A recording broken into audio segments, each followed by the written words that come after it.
Alright everyone, I'm going to unbox the new OPPO Pad Air 5 for you today. First, let's take a look at the device, the main body of the tablet itself.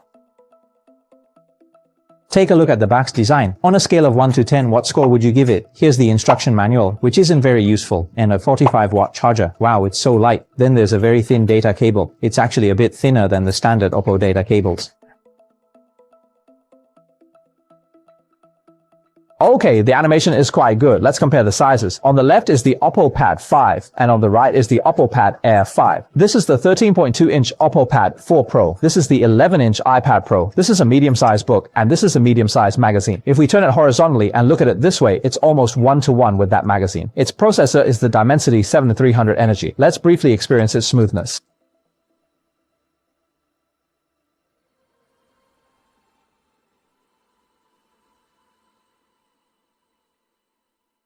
Wow, its animation speed is incredibly fast. And here, we also have a smart protective case.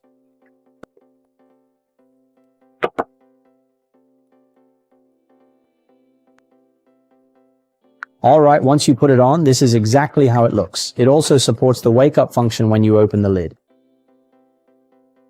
Hey, what's going on here? The stylus can be plugged in right over here. And inside this box, there's also a sticker, just like this one you see. This is probably how it's used, and I think it's pretty good. Okay, that's it. So that was the unboxing of the OPPO Pad Air 5. After I've had some time to really experience it, I'll share how it performs, then I'll also compare it with the OPPO Pad 5 to see their pros and cons and help you decide which one to choose. If you're looking to buy a tablet soon, make sure to follow me. I'm Xiaolong, and I'll see you in the next video.